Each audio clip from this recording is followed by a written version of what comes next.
It's time for Cousin Crendor! Crendor In The Morning. In the morning!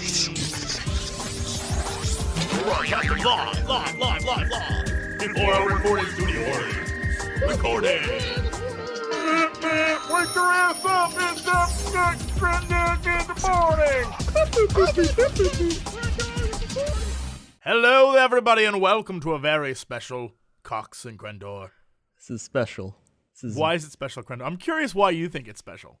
I think it's special because every year, every person has a day where they just know it's that feeling that you get. Yeah. And you know. Have you forgotten what this episode's about? No. And? Hold on, I got some cookie cocoa swirl butter. That is not what this episode's about at all. I'm going to try it right now. Great. We are off to a fantastic start. Know what it tastes like? Riveting is what this is. Yes, what does it taste like, Crendor? Cookie butter, but it's a little bit of chocolate. Wow, that is quality entertainment right there. I like it. No, dum-dum, this episode, it's our Interstellar episode.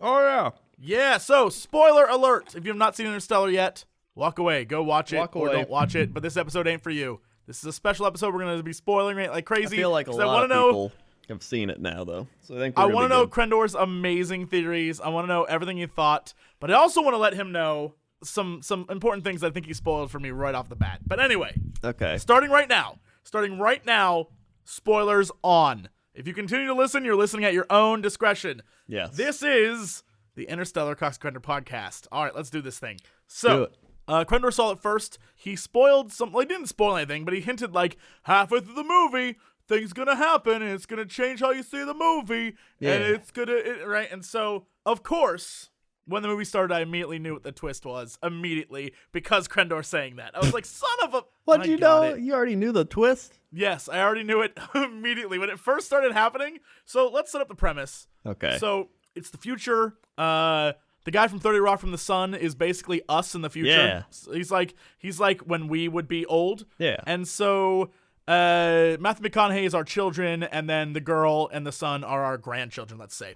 Yeah. And so in this future, the world is there's obviously something horrible has happened. We don't know what, but as a result, there's a blight that's eating up all the crops, and there's all these different famines and diseases and shit. There's dust everywhere. It's like the Dust Bowl. It's like the 1930s in America. It's not going a mess. too well. It's a mess. And just to show you how crazy it is, they even give you a scene of like how his son, Matthew McConaughey, wants his son to like become an engineer, do something good with his life, and go to college. And they're like, look, no, he placed out of that. He's gonna be a farmer. And they're like, he's 15. It's like, it doesn't matter. He's gonna be a farmer. Yes. And it's like, we don't need engineers. We need farmers. We need to keep ourselves alive. Anyway, the story starts getting interesting when his daughter starts to get weird messages from a ghost. Strange things where somehow she decides she's going to, like, interpret these messages. And at first she thinks it's, like, different codes. And then it turns out to be binary and all sorts of different things. And it's like books are getting pushed off a bookshelf and weird things are happening to her.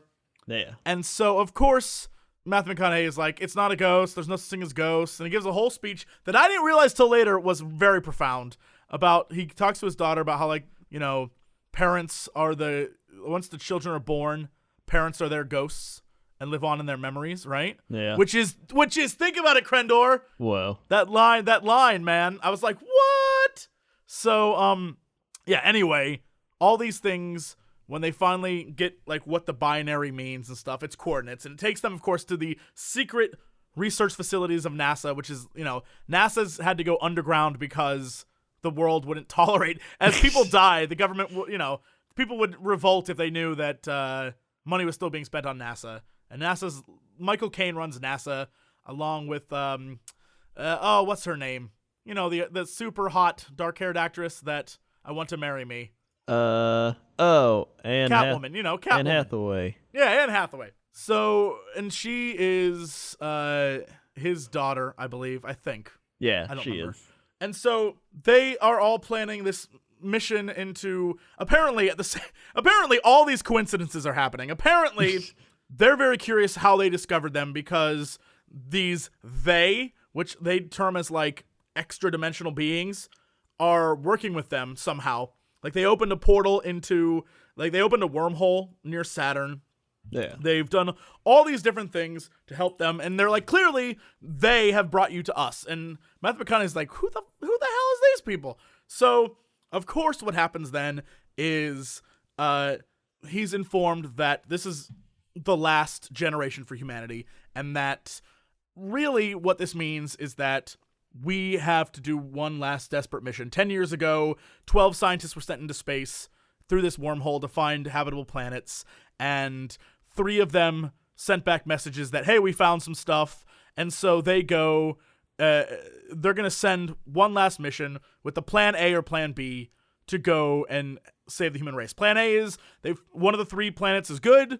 They come back, they save the human race. End of story. Plan B is they get there, and on their ship is going to be a bunch of embryos, fertilized eggs, I think it is, and they're going to reseed the human population elsewhere and let Earth die. And that's plan B. But at least the species will continue. Yeah. And so Matthew McConaughey, who just happens to be like the best pilot there ever was, he's going to get to fly this mission. And he's like, it's fate, man. You were brought to us, but they brought you to us. And so the plot from there is Anne Hathaway and nameless skinny dude and nameless black dude who are with them, who are obviously red shirts, and 2 robots. Well, 1 robot, TARS, goes with them. And when they get aboard the space station to launch and to save the world, they meet Cars as well. And so TARS and Cars are their 2 friends. TARS favorite. Is like a wisecracking robot who's like comedy settings at 90% or something wacky like that. And he's always like, going to go see the future planet for my human servants, something like that. Yeah. And then Cars is like, yeah, okay, sure, whatever, I'll do it. But I love those robots. I thought they were great. Yeah. So they go off into this thing, and before he leaves, he goes to his son, and his son's cool with him going off to save the world. His son's very independent. He's like, you know what, I got it. His daughter, though, doesn't want to see him. She hates him for leaving. And he gives her a watch, and he says, my watch is timed to your watch, and I'll be, going like near a black hole. So when I come back, my watch will be different from yours. And he's like, who knows? When I get back, maybe you'll be my age, right? Yeah. And she like freaks out at him because that's an awful thing to tell a kid. I know. And she loses her shit. And so he goes off into this mission and goes through the wormhole. And it's really trippy and cool and great. And so the first thing they do when they arrive is they discover that the 3 planets that are there, one is very, very close. But the problem with the one that's very, very close is that is very close to a black hole. And if they land on the planet, the time dilation there will make it so every hour on the planet is roughly like 10 years, something wacky like that. 7 years. Yeah, like back on Earth. And so they devise this plan to go to the far side of the planet to reduce the time dilation between the guy who's going to stay on the ship and the 3 who are going to go down. So he can put himself in stasis and wake up when they come back, right? And so they can do this whole thing. Mm-hmm. And their plan is to make it very, very quick, get down quick, get back, see if it's habitable, and get out of there. Because Matthew McConaughey doesn't want to doesn't want time to pass, because back on Earth, time will still be normal. But for them, it'll be like really slowed down. Yeah. And so they don't want that to happen. But there's 2 other planets, and they debate whether they should go there or not. And one planet has the guy who Anne Hathaway loves, as it's revealed later in the movie. She loved him, and she wants to go to that planet to make sure he's okay. But it's the furthest one. And then the second furthest one, it would take a lot of time and burn a lot of fuel. So they just decide, it's great, we're here, let's go to this one. So they go to this planet, which I will admit is very, very cool. It's a very cool, it's a water planet, but the water's only up to maybe their ankles. Well, do you talk about the scientists that went to these planets before? There were 12. I mentioned there were 12 scientists who went off to these planets, and each one went to 12 different planets by themselves in a little capsule thing, and they were going to have a base there. And what was going to happen? The idea was they would sacrifice themselves for humanity, and the ones that found good places would send back a thumbs up, and we'd send people to go inspect the colony.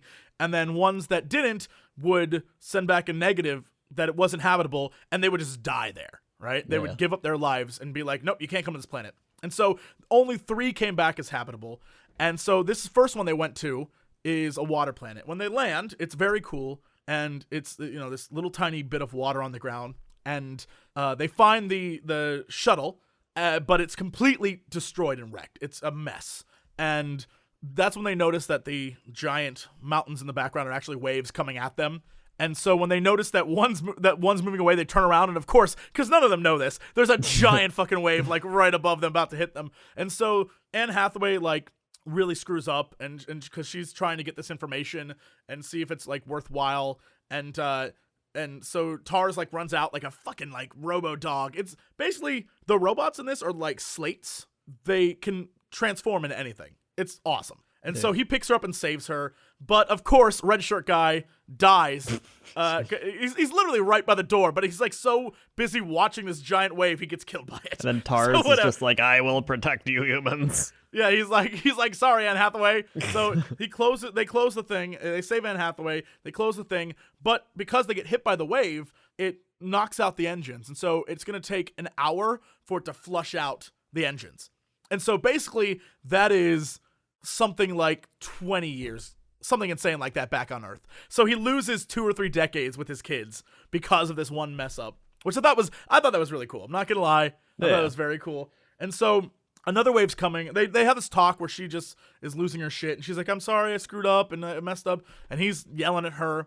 And so they finally get back in the ship, and they manage to make it out there before another wave hits them. They get back to the space station. They find that the guy who was up there, the black dude who was up there, has now aged like, I don't even know how many years. He put himself into sleep, but he's like, you've been gone for years and years and years. 20-something years. He's been on that space station by himself forever, and so he looks like frazzled as shit. But he had cars there to keep him company, but he's just a mess. And so they basically discuss like what they can do, and the option is go to this planet that's really close to them, or go to this planet that's very far away. And Anne Hathaway wants to go to the faraway planet because she wants to see the man she loves and make sure he's all right. And Matthew McConaughey's like, basically, even though he does it very nicely, he's like, fuck you, you ruined my life with my kids. Because when he gets back, he sees the transmissions they've been sending. Because they've been gone so long, they haven't been able to send transmissions back. But they've still been getting transmissions. And his daughter doesn't want to talk to him. But you find out that his son had a kid. His son had a kid who then died, right? Like, the kid who died, by the way, name was Jesse, which was really funny because I'm in the theater with my mom, and she's like poking me. She's like, the baby's name is Jesse. And then it's like, Jesse died. I'm like, no! And so, and then they have another kid. And so, like, the son keeps aging. And so now he's, like, in his 30s, and the son's basically like, I don't think you're alive anymore. He's like, I'm going to say goodbye, Dad. And he's like, I'm wherever you're at, I hope you have peace. And Matthew McConaughey's like crying and stuff. And then for the first time ever, his daughter comes on, and his daughter's basically like, F you, you asshole. Like, you told me when you got back that you would be my age. Well, guess what? I'm your age now when you left. And like, F you. And she's furious with him. And then it cuts back to Earth. And you learn that she has been working with Michael Caine, who took her in, as you learn earlier in the movie, took her in to become a scientist and work at NASA. Because here's the thing I missed earlier. Plan A and Plan B, right? The Plan B was to seed another colony off-world and let Earth die. But Plan A is come back to Earth, and then they get everyone off in this giant space vehicle that they're going to build. Yeah. The problem is they haven't figured out gravity yet and like how to like work repulsors and shit. And so Michael Caine's big life goal is to figure out gravity. He makes a promise. He's like, by the time you get back, I will have figured this out. Yeah. So he hires her to come work for him. And so she and, strangely enough, Topher Grace are in this. And she and that 70s Show guy are like his two friends. Yeah. And they are trying to solve this equation. And so you see that like back and forth and how they're working together to figure it out. And she is, just trying her hardest to do it all. And the relationship with her brother's become like a scuzzball because he like just doesn't care, and he's trying to keep his crops alive, and he like his family's sick, and I don't know if it's implying that he beats his family, but I feel like it was implying that. Maybe. I feel like it was implying that. And so what happens then goes back to the other side of the universe, this galaxy, and they have decided they're going to go to this close planet. So when they land, and what may be the best reveal, this is my favorite part of the movie, I'm going to be honest, was this planet is, like, the clouds are so thick and cold that they're like jagged ice crystals above you, and then below you is like jagged ice mountains. So it looks like you're going between two different worlds. If you ever saw the trailer, right? It looks like that. And so they fly through, they land, and they get the thumbs up signal, and they see that the colony's still intact, and they walk in, and they open up the stasis chamber, and of course it's Matt Damon, that might have been my favorite part of the movie. I was like, what? And so he tells them that, thanks so much. This was, I'm so happy to say I haven't seen a human face in forever. He's like, pray you never know what it's like to see it, not to see a human face or whatever.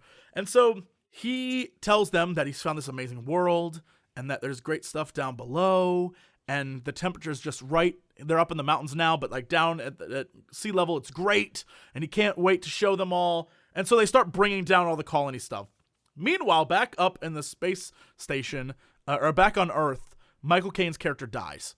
And he tells, because so much time has already passed, right? Yeah. Michael Caine's character tells the daughter that basically gravity was a lie. Like this search for gravity was all a lie. Yeah. And that he was doing it as sort of like a last best hope, but it was more to keep hope alive for people on Earth so that no one knew, right? If everyone was focused on saving themselves, they would do it. But if they were focused on saving the species, they wouldn't, right? Like that was the big lie he was telling everyone. Like people would be invested in saving themselves, but no one would give a shit if it was like to save people that didn't even exist yet. Yeah. And so there was no plan A. Plan A was a lie, and plan B was the big secret. And so that gets beamed to their ship. What's his face? To their ship, and then TARS and CARS teleport it down to the thing, whatever the fuck that is, the like habitat thing. Yeah, the planet they're on. And that's beamed to Anne Hathaway and the rest of the crew. And Anne Hathaway, it's like, I promise you, I did not know this was real. And Matthew McConaughey is like furious. And then, oh my god, my brain just died. Not Ben Affleck, the other one. Matt Damon. Thank you. Matt Damon. Matt Damon's like, I knew, right? And so that's like the big twist after this movie. But there's a bigger twist, but that's like the big like halfway twist. Yeah. And so what happens then? The last like hour and a half of this movie is all twists. Like all. Yeah. By the way, it's like a 3-hour movie, so we're about halfway through. So the last half of this movie is like all twists, and this I think is where Crendor lost his mind. Yeah. I happen to love it, but whatever. I thought it was great. So what happened? So. How do I even describe this? So what happens then from that point is you learn that like Matt Damon and fucking Ben Affleck, he's not even Matt Damon and Matthew McConaughey go out for a walk because they're gonna go down and see the sea level, and Matt Damon's robot is all like ripped apart, and he tells the lie that it was like started to erode, and so he scrapped it for parts.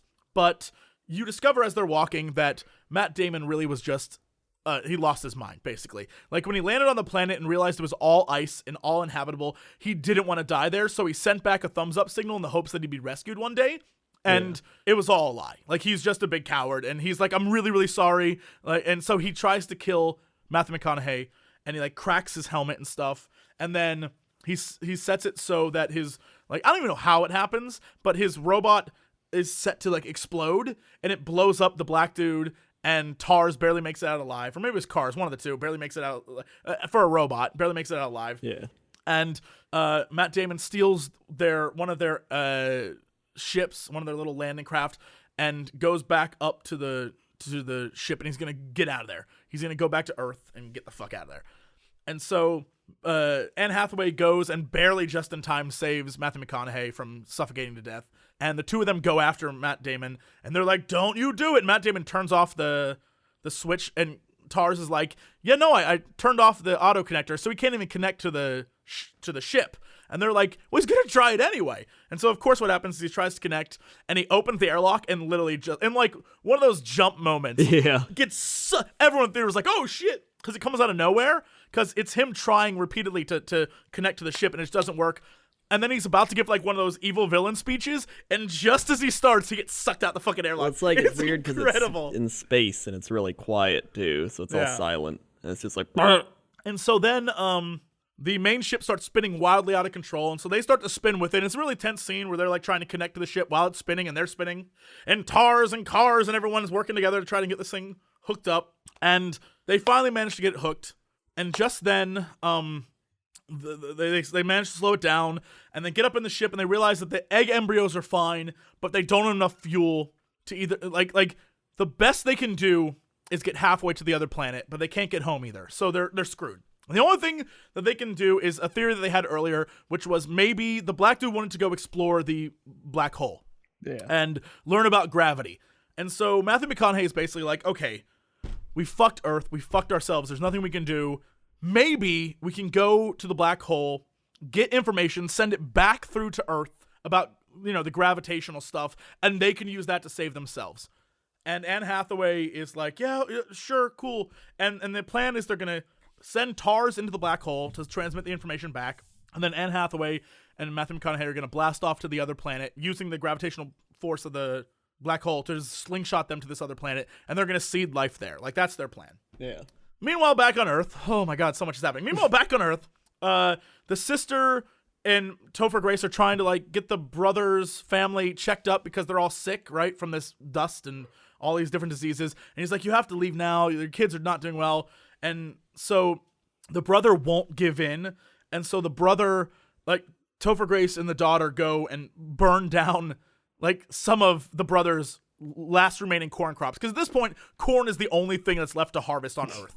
Right? And so they're burning down some of the crop, and so he runs out there to stop it. And so they try to get the wife and the son into their car and get the hell out of there. They're like, we gotta get out of here, this is great. And so meanwhile, the daughter ends up in her old room where all this began, and she sees the watch and she starts having flashbacks and stuff. And so she's in that room at this moment, and it's like this huge epic, that it's all ending.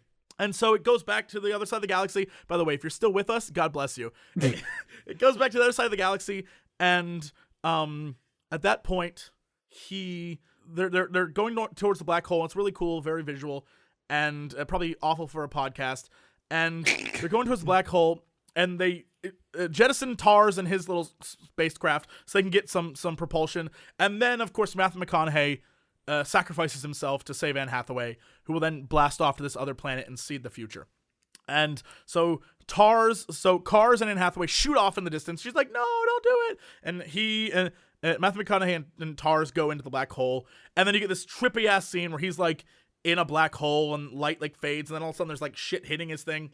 And at this point it goes pretty much 2001 Space Odyssey, where his ship just explodes. No, he ejects. That's right. Yeah. He ejects, and he's in a black hole, and suddenly he starts hitting shit, and then he finds himself in between time in a construct of the fifth dimension created by whoever they are, and he is in between time, but looking at that room that his daughter's in every moment of every time. Yeah.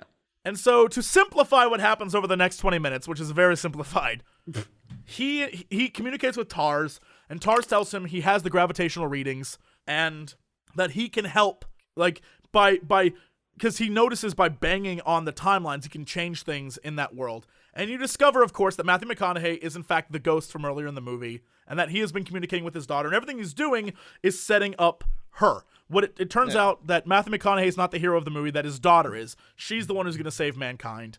And so he starts banging on stuff, and he changes the clock to make it so the clock ticks in Morse code, the gravitational equation, all this different shit.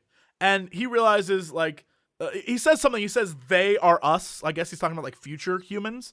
He's like, don't you get it there? And they want us to live. And so TARS and him save. She gets the information because she's in the room at the time, and so she's like, I got it. And so she runs to her brother, and she's like, I'm sorry I burnt down your fucking field, I got it though. And they run, and they save mankind. And then the construct that he's in starts to crumble, and Matthew McConaughey fades to white, and poof, he's gone. Yeah. And next thing you know, Matthew McConaughey is floating in a spacesuit outside the rings of Saturn, and some ships find him, and it's, I don't even know, 70 years in the future, something like that. And there's a space base around Saturn and a bunch of crazy shit, and humanity has clearly survived. And everything's named after his daughter. His daughter's very famous, and they take him to her, and she is old and on her deathbed, and she's been waiting for all this to happen. And so she basically says no fathers to watch their child die. I have my children. You go do your thing. Go find her. And so he goes back out to find Anne Hathaway, who is wherever the hell she is. And it turns out when they show her that she's already established in a colony, and it could be in the past. It could, like, no one, I don't know when the fuck that is. And that's sort of like how the movie ends. That's a very oversimplified version of the last 25 minutes of this movie, but that's pretty much how it ends. Yeah. I need to know, and that wasted 26 minutes of this podcast, by the way. Yes. Look, it's a long-ass movie. It's a long-ass movie. So, now that we have that out of the way, Crendor, what was your problem with it? I had multiple problems with it. First problem, the characters were bad. I remember Matthew McConaughey, black guy, TARS, Cars, and Murph because they force you to remember Murph. Here's the thing, though. I think that you remember a lot of the characters. But I mean, that's remember, most of the characters. I remember them because of their actors, though.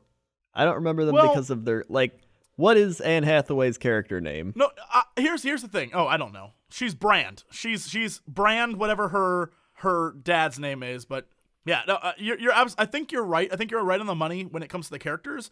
I think it's one of those things where it didn't matter what the characters were. It was all about, like, it was supposed to be all about the daughter. Like, that's like, it was one of those visual movies. Yeah. Like, everyone, like, 2001 Space Odyssey, everyone remembers Hal. No one remembers what the humans' names were in that movie. But everyone knows Hal. Like, it's, and everyone knows the trippy ending with Space Baby and all that shit. Like, everyone remembers that stuff. That's true. I think it's supposed to be along that line. But I'll give you that one. But here's the thing. The characters were still interesting, though. Like, the black dude who, like, aged a ton and, like, was really obsessed with science and, like, he couldn't, like, he was freaking out about how, like, there was a thin piece of metal between them and space, and so Matthew McConaughey gave him the sound of Earth headphone things. Like, that was cool. Like, I like some of the characters. Sound of Earth. Like the rain noises. I definitely think that Cars and TARS were the best. Like, they were the best characters in the movie. Yeah. Hands down. They're the best. I love the little girl actress. I thought she was fantastic. The one who played young Murph. Yeah. But, and Matt Damon.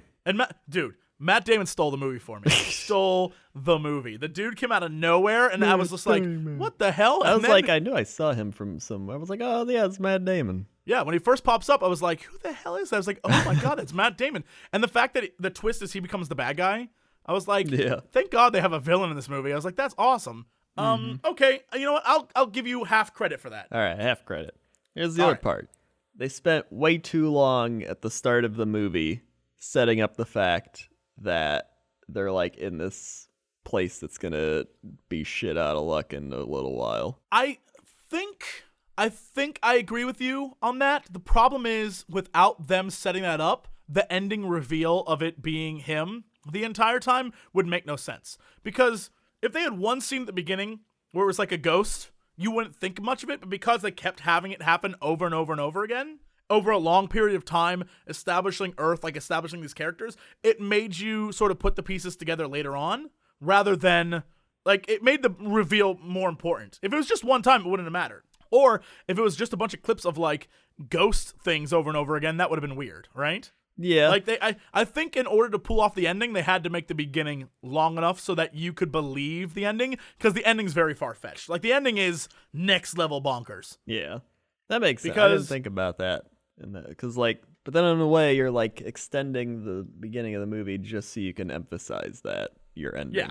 And I think that's what they had to do. Like, I think in writing, they probably had to do that, because the ending is taking the idea of, like, he can be anywhere at any time because he's in this black hole and he's in between time. Yeah. And so that whoever they are, created all the, like, basically the reveal in the black hole is that every moment in the movie that had any mystery, right? So, like, when Anne Hathaway reaches out and touches, like, this mysterious being, right? When they're traveling through the wormhole, that's actually Matthew McConaughey. Like, everything that happened in this movie was Matthew McConaughey. And so Matthew McConaughey is saying, like, whoever they are, is, like, I think in the movie he says they are us in the future. Yeah. The one problem I have with that is I could buy it being an alien or being some god figure. I could buy any of that. Yeah. But they being us comes into some time paradox shit, because apparently, follow me here, Crendor. This is what I was talking to my mom about. Right. And my mom, I was trying to explain this to her, and she, like, couldn't grasp it at first, but now she gets it, and she won't let it die. She's like, that didn't make any sense. All right. Okay. Here you go. If they is us, right? If they're future fifth dimension versions of us, so like many millennia out, and we help them survive by doing all this. Why did they need to help us do it? That's a paradox, right? Because They're already in alive. order for the human race to survive to get to that point, we had to do all this shit that they did in the movie. But in order to do all the shit they did in the movie, the human race would have had to survive to get to that point. Yeah. That's what I was thinking too. It doesn't, like, it's one of those awful movie paradoxes that you're like, none of this makes any sense. Yeah, because it's like, we need you to save us, but then they're already saved by Yes. having them. And it just hit me. It just hit me.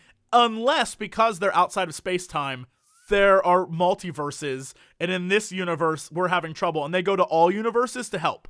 And so they're from another universe of humans that made it that far, and so they're helping all the different universes of humans. I mean, that's the only way that makes sense. Yeah, but I feel like it's the only way. They didn't think of that, though. I have a feeling that they didn't try to overcomplicate it once they got to the part where they were like, yeah, no, we're in the fifth dimension now. Like, I was actually really hoping it was, like, aliens or something. Well, it kind of has to be, but I like that they didn't show anything, but at the same time, like, they never showed anything. Yeah. They just left it all under assumption.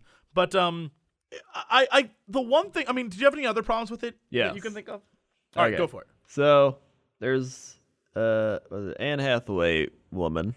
So, Are you about to talk about her love speech? her love speech is very cheesy. Well, I mean, it was very cheesy in that she was like, "Don't you see? Love it's beyond emotion." Like because the whole premise behind love is that it's to form attachments, to further the species. But then she's like, "Why do we love people who are dead? That doesn't help us further the species, right?" And she's like, "Don't you see, man? It's beyond just physicality. You know, it's like extra dimensional." And I guess it's sort of setting up the end so that he can love, like, because he loves his daughter so much, he's in the next dimension. But that doesn't make any fun. I completely ignored that part and just assumed at the end the other they made it happen. I was like, love didn't make that. That's stupid. Like, that would ruin the movie for me if I assumed that. But it's like, she says all this, and then she's like, I've just never stopped loving this guy on this planet. I need to go see him instead of doing the, like, scientifically better option. Like, I didn't get why she would go with, like, why wouldn't she just go with the scientifically better option? But she's like, it's because of love. But then her dad dies later, and they tell her, and she's just like, oh well. Like, what? Well, I think the way they told her, died. Unfortunately, I think the way they told her, which was like, your dad lied to you, like his entire life was a lie. Like, immediately, it's like, your dad died. Oh, by the way, everything he told you was a lie. Like, I think maybe that hardened that moment, but it was a weird scene. Yeah. I think the justification of her saying, I want to go see this guy on this planet because I've always loved him, was because they had just come off that water world and they had lost 20-some years, 30-some years. That's true. And she was freaking out because she wanted to see if she'd ever see this guy again. Yeah. And she was afraid she wouldn't. And so, yeah, spoiler for the ending, you see her burying the guy. So he definitely died on that planet. But of course, that planet, the one that she found at the end, was habitable. And so it shows her bringing down all the pods, and so supposedly starting life there. But yeah, I don't. It was, I guess, maybe she was just emotional, like, I want to go see this guy. Yeah. But it did come out of nowhere, and Matthew McConaughey shoots her down right away because he's like, "Mike, you fucked me over with my kids. Screw you."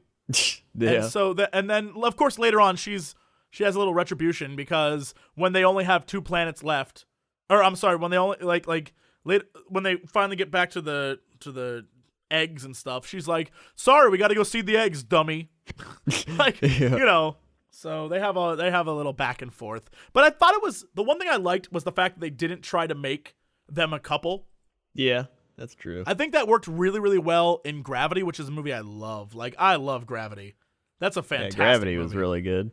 I like Gravity. And I like that they didn't try to force a love story. It was just like 2 astronauts who are doing their job. Like, a love story would never blossom in that scenario, right? Yeah. Like, it's one of those things where every time there's an action movie or a drama movie where something horrible's happening, suddenly the 2 people fall in love. Like, no, aliens are fucking attacking right now. You don't have time for love, right? Like, an insane killer is on the loose. You don't have time for love. Get the killer, right? I think I like that they more and more movies are forgoing that. Like, they're just saying, screw it. We don't need that. I like that part. Yeah. All right. All right, what else you got? What else you got? I'm not gonna lie. I kind of like this movie. There's a lot wrong with it, but I kind of like it. Well, that's kind of how I felt. Like I wasn't like, oh my god, I love this movie so much. But like I was like, it's good. Maybe I just expected. All right. So what else did you hate? Maybe I just expected too much out of it. What did you well, here's the thing.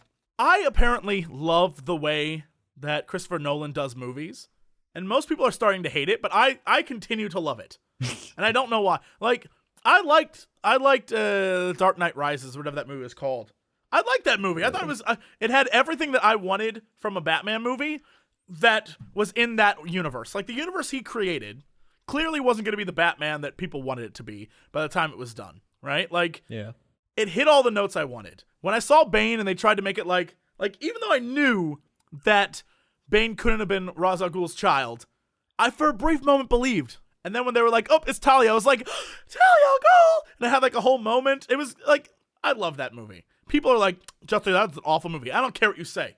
I enjoyed it. Well, and had a fight at the end. Dude got shot in the face. I loved it. I actually got really bored during that movie. See, that's what happens. But I liked apparently what's it called? Inception? Yeah, I liked Yeah. Inception. Inception's cool. Inception's a movie that I don't know. I feel like he's got like crazy ideas and he goes for it. Like he doesn't do boring movies. Yeah. And some people might find them boring, but his concepts aren't boring, and I like that. I like that he sort of pushes the limits of stuff. And I'm like, you do you. You have fun, Nolan. But what else did you hate? Give it to me. Let's see. I just felt like the ending, how he goes back and meets his daughter, and she's old and like, I would be with my kids, whoever. I didn't like that. I wouldn't have done it like that. I felt like them connecting with the watch was like the peak of their like father-daughter bonding experience, and I would have liked to end it there. And Here's been the like, thing, we don't need I to agree meet with up you. physically again. I agree with you. I think the assumption was that most audience members would want to see them connect again because they made such a big deal out of them not being together and how they left on such bad terms. I would agree with you. If I was going to make the movie, the connection between the watch and her finally realizing that her dad was out there and still did love her and still did care for her, and that he gave her the way to save humanity, I think that would be that's the pinnacle relationship moment. I agree with you. Yeah. I think the ending bit where it was he like is in space, then you see humanity's been saved, and then you see his daughter. Many things. One, they left out the son. Fuck the son, apparently. No one cares about him. Yeah. His story and his kids, who cares about that? And then they have this other thing where it's like, now go find Anne Hathaway. So he steals a like fighter jet, goes off into space to find Anne Hathaway. The question is that wormhole still there? How could he find Anne Hathaway? Where's Anne Hathaway? Like, there's so many millions of questions that aren't answered. And then they flash to Anne Hathaway making her colony. Question the first. What year is it there? Question the second. Is she in the past, present, or future? Question the third. She's by herself on that colony with a robot making babies. How the frick did that work? Right? Like, there's there's so many unanswered questions. And I feel like if they're going to have unanswered questions, you should just cut off when the daughter's like, I solved it. And she does that whole Eureka thing, right? Yeah, Eureka! Throw the And she's like, it's tradition. She kisses Topher Grace, and you can assume the two of them are going to have kids and stuff. Like, they've fallen in love. Yeah, like that was just cheesy. And like, yeah, and it's like that. You could literally end that storyline right there and then go back to the dad and have his thing like where he finally understands everything was about the daughter, and she's gonna save the world, and he's so proud of her, and he's like, he did it. And then when all the bookcase and stuff start collapsing in on themselves, and the white light takes him over and stuff, like that could have been boom, end of movie. Yeah. End of movie. You could have ended right there. You could have left. What happened to Anne Hathaway? Boom. No one knows. That's out in the ether. What happened to the daughter in humanity? Boom. That's out in the ether. It's the exact same questions. Exactly. You assume humanity was saved. You assume Anne Hathaway's doing whatever the fuck Anne Hathaway's doing. At least they could have left it open. Maybe Anne Hathaway found the guy alive. Maybe she's living on a planet with this dude, and they have there's so many. That could have been the last 10 minutes of that movie cut out. I'm just saying. Yeah, I thought that too. I agree with you on that. I agree. Yeah. I think the very end was flawed. You got me, Crendor. I agree with you. Good. I got something. I got like a 1.5 then. Maybe a point and like 3/4. I'll give you that. Yeah. So what else did you have? I was trying to think. I've read a lot of things that were like, why did they place the wormhole by Saturn? But I'm not science minded enough to know that. Like, I don't know if that's a science thing, like, well, Saturn's auras are far superior for wormhole, or like if it's just like, we're going to put it by Saturn for some reason. So I was like, why wouldn't they just put the wormhole like right by Earth? I agree. I was thinking about that when I was telling the story to you earlier. When I was recounting the story for everyone listening, I was thinking about that moment. I was like, that doesn't necessarily make any sense. Yeah. But I don't know that it's a big movie point. It's just one of those. It's like me complaining about stormtroopers being in Star Wars. It doesn't necessarily matter, but it's something that someone who cares about that shit would care about. Because like if you put it closer to Earth, you can easily get to that system, and you don't waste fuel, and you're able to go there and then come back. Like, but it's like a temporal anomaly. So you have to assume things would happen. Like if something happened. Right? Like, I don't know.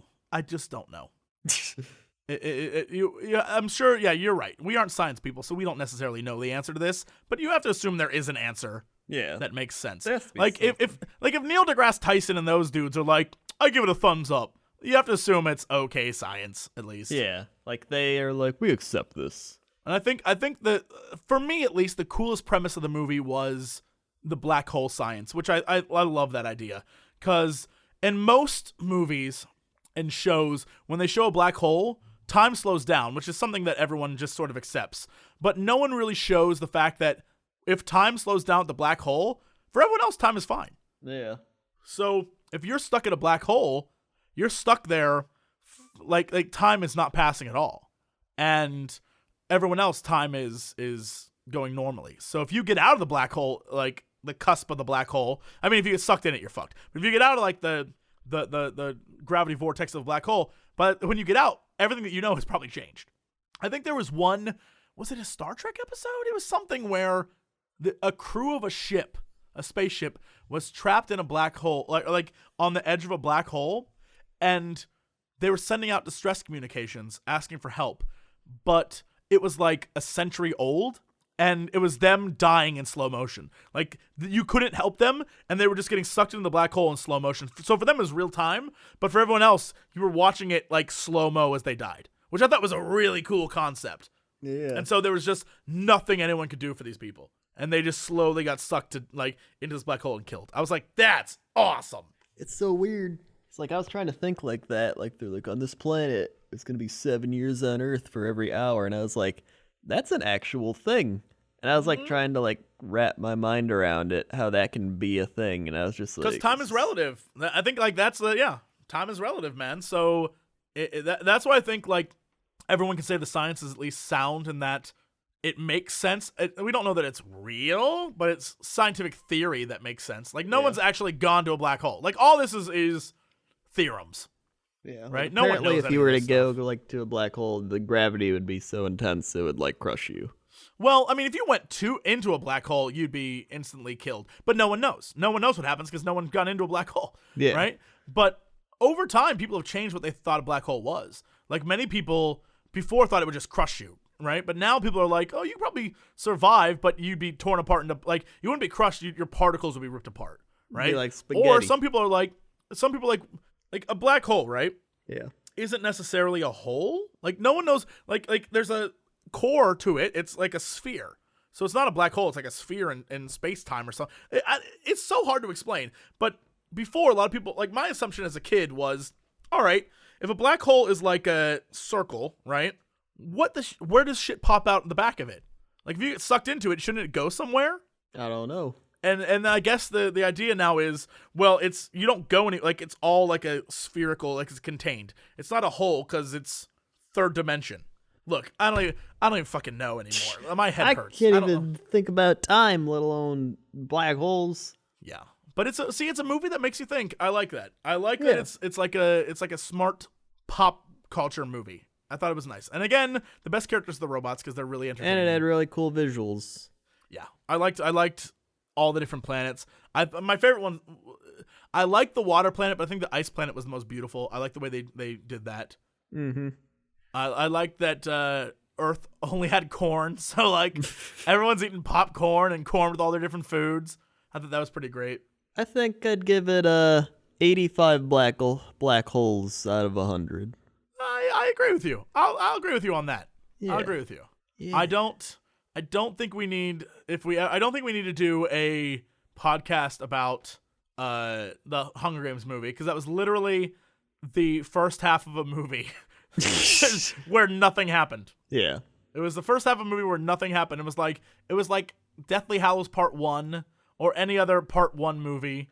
It was all set up and nothing happened. It was like the second to last episode of a TV show.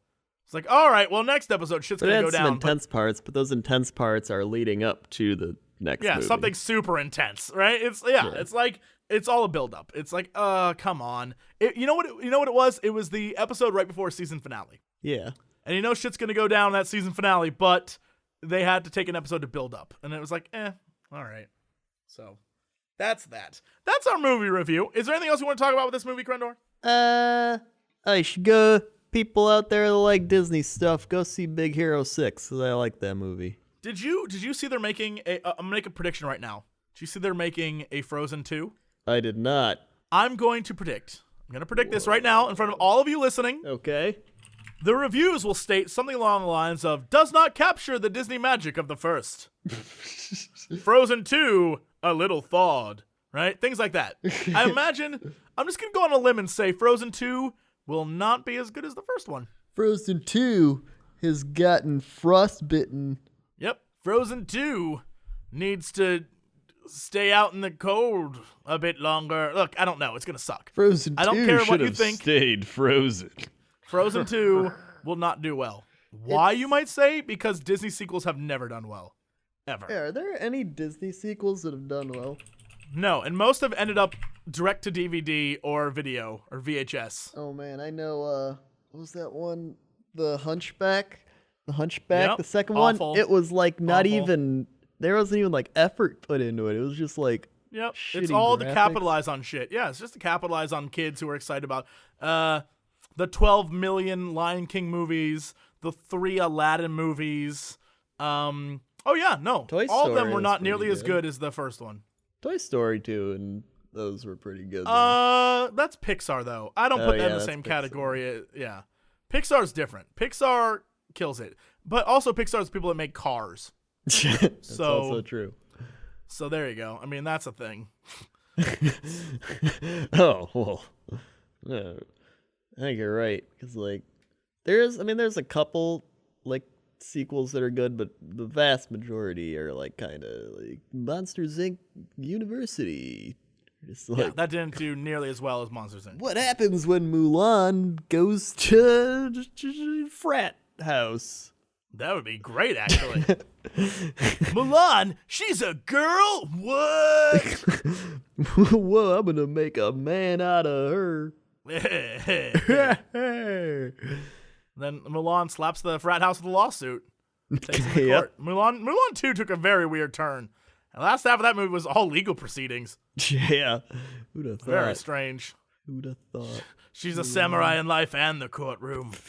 Mulan 2. Electric Boogaloo. Electric Boogaloo.